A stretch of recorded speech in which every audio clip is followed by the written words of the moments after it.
Hi, I'm Jendra with Truckstop. I'm a veteran of the transportation industry with over a decade of experience, and I've done everything from unloading trucks to large brokerage carrier sales by phone to face-to-face shipper-client relationship management with some of the Midwest's largest companies. And if you're not familiar with Truckstop, we're the largest online freight matching service in the trucking industry. But enough about me. Today I'm here to help you. Today's webinar is going to be about 30 minutes long, and it's designed for individuals who are thinking about becoming a freight broker or have recently become a freight broker. This is part two of a three-part series designed to give you a high-level overview of exactly what it takes to become a broker and run a successful broker business. This is not going to be a sales pitch. I'm not going to tell you to buy our training program or service, but I will point out to you where our solution fits within the broker business model. You run your business how you feel works for you, and Truckstop is here to support that. In part one, we run through the basics of being a broker, running a business, how to find freight and carriers, and if you happen to miss it, you can find the recording on the Truckstop website. Today, we're going to discuss building your broker business. Specifically, we'll cover getting your authority, understanding your technology, financial and legal needs, and other important factors for success. So the first question is going to be, how do you get your authority as a broker? Getting your broker authority is one of the first steps you need to take, and it allows you to facilitate load deliveries between shippers and carriers. But there's a lot of conflicting information on the internet, and understanding exactly what you need to do can be very confusing. We're going to review the general steps you need to take to get your broker authority. Now, before we get into that, Truckstop does have its own Get Your Authority program. This allows us to take care of that process for you and will provide you free access to our load board for several months. If you choose to do this on your own, the FMCSA website outlines the process. That's the Federal Motor Carrier Safety Administration. A broker is first going to register using the FMCSA's Online Unified Registration System, commonly referred to as URS in case anyone's throwing technical jargon at you. You'll get the appropriate numbers through this process, the most important being what's your MC number, motor carrier number. Your motor carrier number is assigned, and you can then make the following steps to finalize your approval. First, what you're going to need to do after that is get a $75,000 surety bond. You'll make annual payments to a bond company, usually 2 to 10% of the annual cost based on your company's credit rating or your personal credit rating. The amount will adjust each year based on how your credit score changes over time. The bond is needed to help prevent fraud and non-payment issues in the industry. So that way, if there's a claim against your business, the bond company investigates and will mitigate things before payments are made. Within 90 days of receiving your MC number, you're going to have to fill out what's called a BOC3 to designate a process agent for any state which you do business. The process agent basically is a legal representative of your company and can receive and send legal documents. It's also highly recommended that you look into additional insurance coverage. There's something called contingent cargo coverage. You should definitely do this with a reputable insurance agency. It's highly recommended to protect your business. We actually offer a contingent cargo coverage program for those of you who choose to purchase RMIS Lite and add the new broker program for an extra $20. You'll get this coverage for that extra $20 a month in addition to the other things that come with that program. Once you get your license, you can start doing business as a freight broker, but please refer to the FMCSA website and your state information in case there are additional state-specific requirements. It's very difficult to keep up to date on all 50 states, so you may have to do some of that research on your own. Most of this information, again, it's on the FMCSA website, along with a lot of the appropriate forms if you choose to do this yourself. Again, if you want to do this, Truckstop offers the Get Your Authority program. We'll handle all this for you. We'll handle everything from registering your business all the way through getting your authority, and you'll get some free load board months in the process. The last thing about registering with FMCSA, and this is from a business perspective, once you register your business, your information is going to make its way to many organizations, including our own, and they're going to begin to contact you pretty aggressively about their products and services. Some might even offer services to guide you through getting your authority. I'm not going to tell you which ones to work with or who to do what or how to manage these calls, but just know they're going to come on pretty strong and aggressive for about 2 weeks. So getting your authority is now just the beginning. You'll also need to understand the specific business needs to run a successful broker business. Every broker business is going to have some technology needs, and understanding these are going to help you be successful. So the first one is load boards. So load board's going to help you do three main things. It's going to help you find carriers, it's going to help carriers find you, and it's going to give you access to different tools. And we'll get into that because that'll actually get into kind of what a rate tool is. But first, how do you find carriers? You can find them through a truck search. So for example, I've got a Texas to Chicago or a Dallas to Chicago load that I'm trying to fill. I can actually search trucks if who's posted in Dallas or what carriers have posted a truck in the Dallas region and start contacting them about if they would like my load. The other thing you can do is you can actually look for carriers that have a home base in the Dallas region and see if maybe they might want your load. Even though they haven't posted a truck, you know that's where their home base is. Or you can do what's called a reverse lookup and you can try to find someone in Chicago. Maybe they happen to be in Dallas or happen to have one of their trucks in Dallas. They're trying to get them home, that type of thing. The other opportunity is you help carriers find you through them searching for loads. So you post your load information. I'm going Dallas to Chicago. You post your email and your phone number, and you wait for carriers to call you.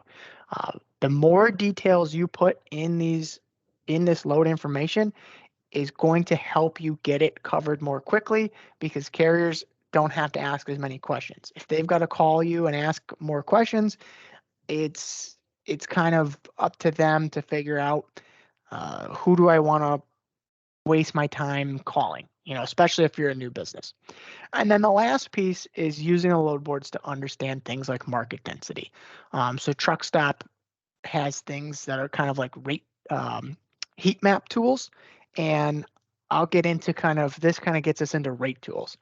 So these are kind of two different things. So rate tools help you find the best rates and help manage the data you have. And this is kind of allows you to do it yourself calculations and look at histories, or you can even purchase a third-party tool to do this, but we have the ability to do this within our software. And what it's going to do is it's going to help you understand how many loads are in a certain area. So if I have one load in Dallas and there are 100 trucks trying to get that load, well, that means the person with that load is going to have the advantage. So they can allow those trucks to bid themselves down before paying it to that truck. While in the other scenario, you can understand if there's one truck trying to pick up 100 loads, then you as the broker with the loads don't have very much leverage, and you're going to have to take a cut to get your load covered, because in that situation, the carrier is going to have more of the advantage. So these tools help you understand how to properly price freight in the short term and the long term when you're accepting loads or chunks of loads from shippers, and also understanding how to properly price short term and long term freight when you're selling, I say that loosely, those loads back to carriers. Next thing you're going to need to look at is a CRM system, and I mentioned this in a previous call. It's customer relationship management. You're going to have your shippers, you're going to have your carriers. How are you managing those relationships? It doesn't need to be a software. A traditional customer relationship management is a pen and paper, and you just need to have a way to manage your expectations. How often are you calling someone? Who do you call? And why are you calling them? So that, let's say if you have a two-man brokerage, it's me and my brother running a brokerage. I'm not calling the same person as he's calling, and we're telling them two different things. We have a coordinated effort to try to win their business and try to manage their business. It might be possible to use a TMS as a CRM or in conjunction with CRM. Okay, so again, CRM, your business process. A TMS, a transportation management system, is an ability to save you time and money and streamline many aspects of your business. So you're automating things like posting loads, posting trucks, multiple things on one interface. It can be very simple or it can be very complex. We have our own TMS. It's called ITSD. There are also, if you go to marketplace.truckstop.com, you can actually look for we have a list of partners. If you search TMS, or if you go to our certified partner page, you can find certified TMSs that integrate with some of Truckstop's tools, and you can look at those options. Some of them are focused on massive brokerages, so they're not going to be something in your price point or even something that you want because it's too much. But some of them do cater to the small guys, which is what you're going to want to look at. Um, this is going to help you automate a lot of things, and that's really the way to keep your broker business running long term. Find a way to automate where you can and take those time consuming non-revenue generating tasks off your plate. Last piece is you're going to want to think about how you're going to do tracking. So the traditional way is a check call. So I booked a load, I know that every 3 hours I've got to call this guy and ask where he is. Hey man, you're going from Nevada to Chicago. You're supposed to be in Albuquerque right now. Where are you at? But this is also going to rely on your shippers being okay with that, because you may have to disclose this process to them in the process. In the sales process to a shipper. They may not be okay with that, and you'll have to look for an automated solution, because the check call also requires that you're working with carriers that are honest. It's very easy. I can pick up the phone and say, yeah, man, I'm in Albuquerque, and really I've been sitting at the shipper. I went to Wendy's to grab a hamburger. I took a nap for 2 hours, and I'm not where I'm supposed to be. But that's a whole nother story. There's also partner solutions that we have on Marketplace. Yes, it is Truckstop. Sorry, marketplace.truckstop.com. Confusing myself there. We've got solutions that are through text. They actually track the ELD, so it allows your software to communicate with the customer, the carrier ELD.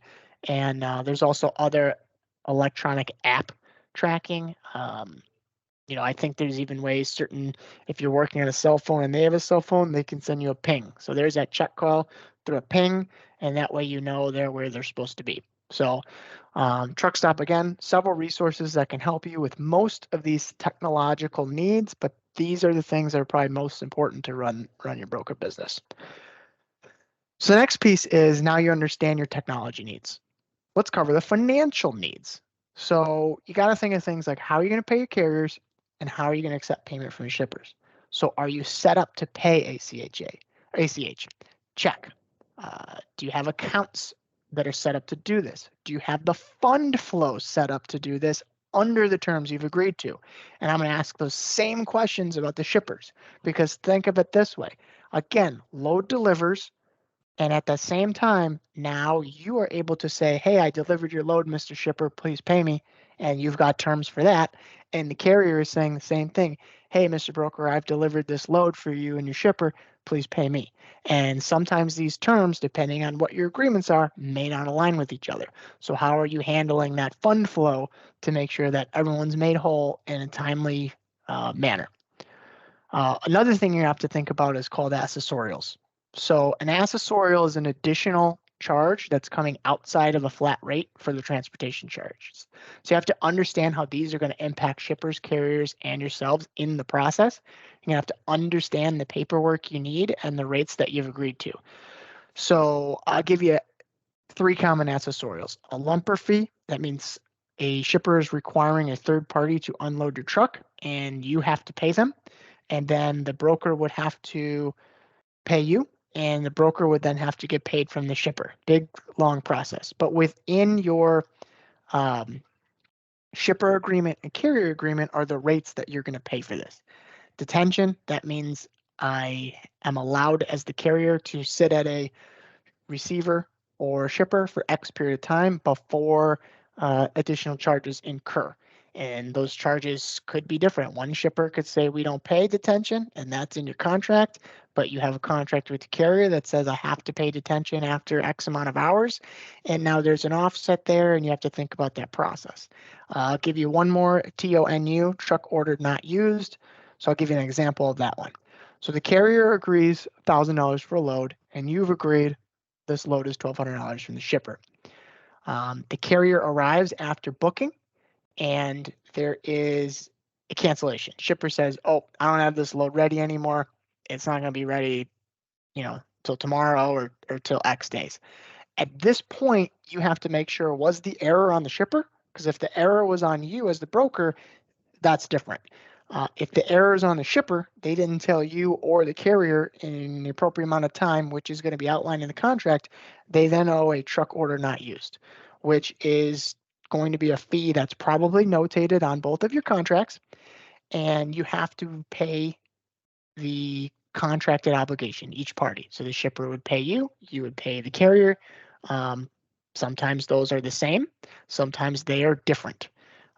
What you also have to look out for is if that carrier feels they're entitled to more, they may very well ask you for more, and you are welcome to pay them, but legally, that's where you get into a legal gray area. And that's where I'm probably not the best expert to advise you what to do, but I know that what you have on paper is probably the best to go with in terms of what you've said you're going to do and your obligation. However, there's going to be situations where you may have to fight with a shipper and utilize your relationship to get more for your carrier, or you may have to pay out of pocket with your carrier to save that relationship.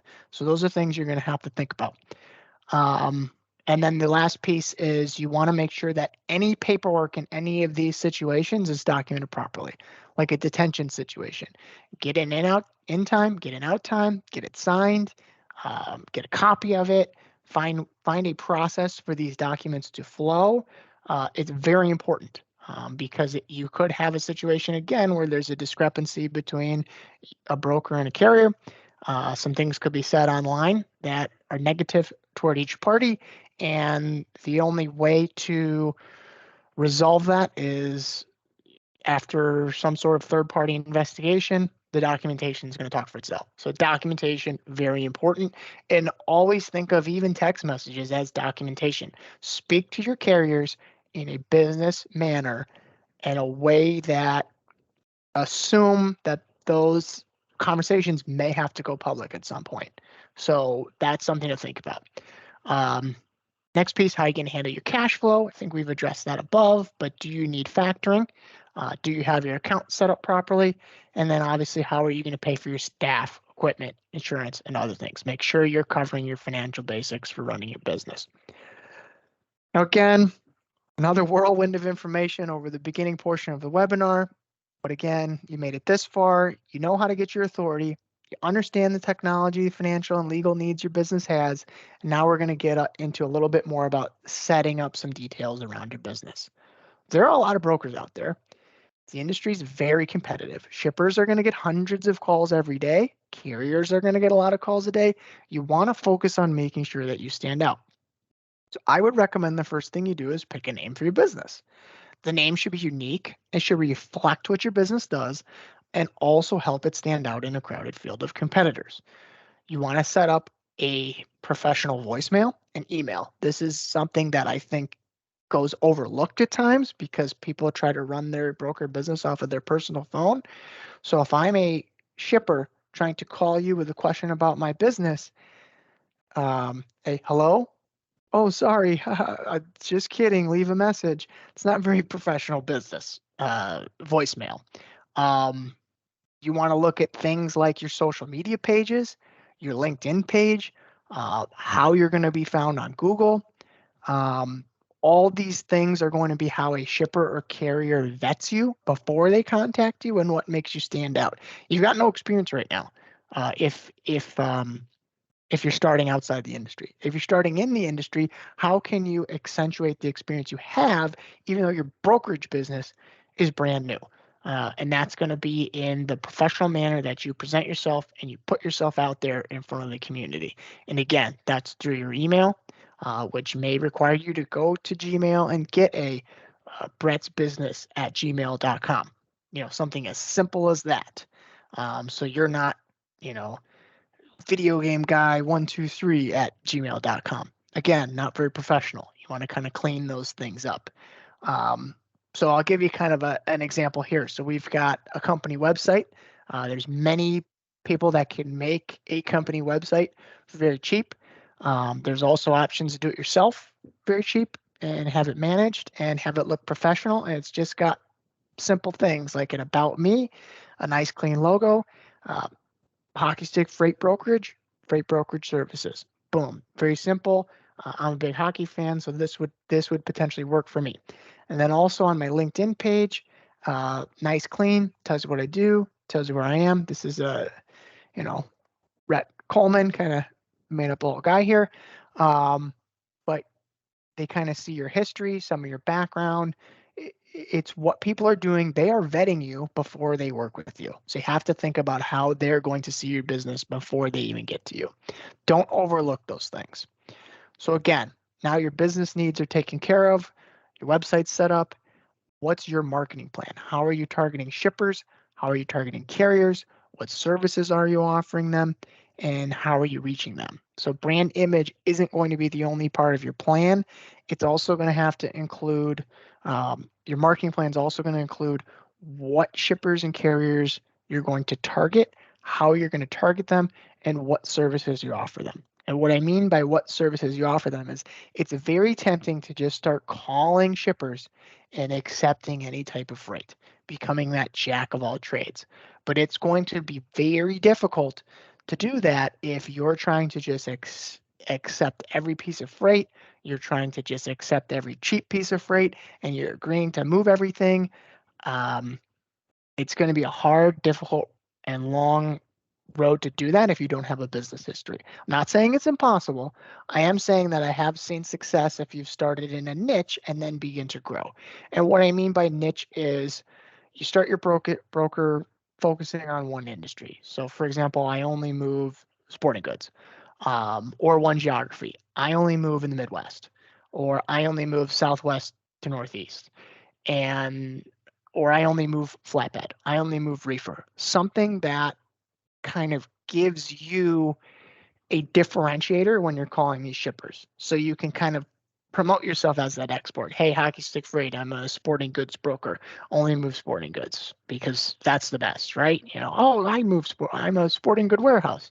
We'd love to work with you since you know carriers that handle our type of product. And you know the ins and outs of what to expect because each particular industry is going to have potentially its ins and outs with how things are picked up and how they move through the network. If you're delivering freight to large retailers, like a lot of your shippers are, or a lot of your receivers are Walmarts or uh, large distribution centers. Who's another big? I'm going to say Walgreens. I'm making up using the W's. Um, they have certain processes and certain expectations at their warehouses. And it's up to you, the broker, to know this as well as the carrier to know this. So if there's situations where, hey, I know Walmart's average unload time is going to be 3.5 hours, you need to be prepared to tell that to the carrier when they're booking so that you can appropriately set expectations for detention and you can appropriately set expectations for them to pick up their following load or how long they can expect to be on the road. Those are the types of things you need to understand. Or, hey, this type of product is always floor loaded.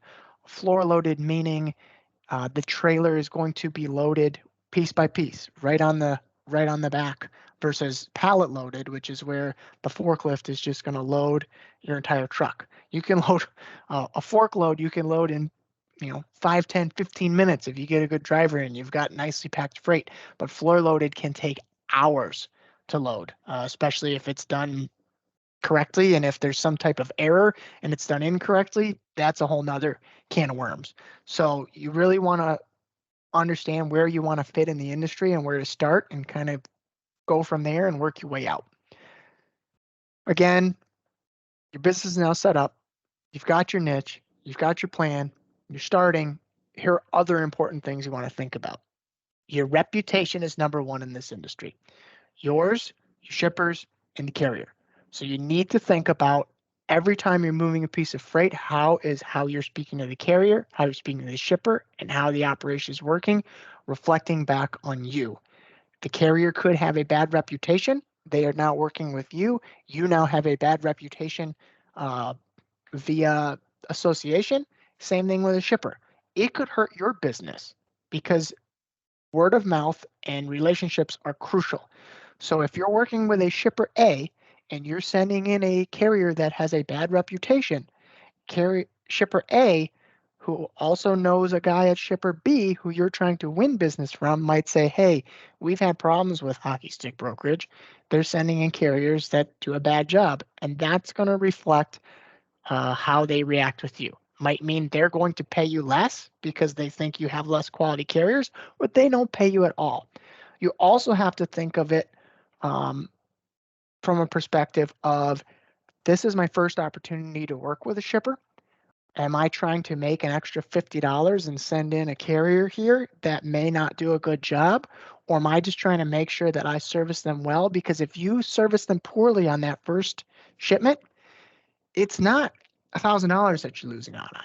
It's that shipment plus all the business over the lifetime of the business relationship that you could be losing. So it could be hundreds of thousands of dollars lost because over a several year period because you decided to try to save $50 on one relationship.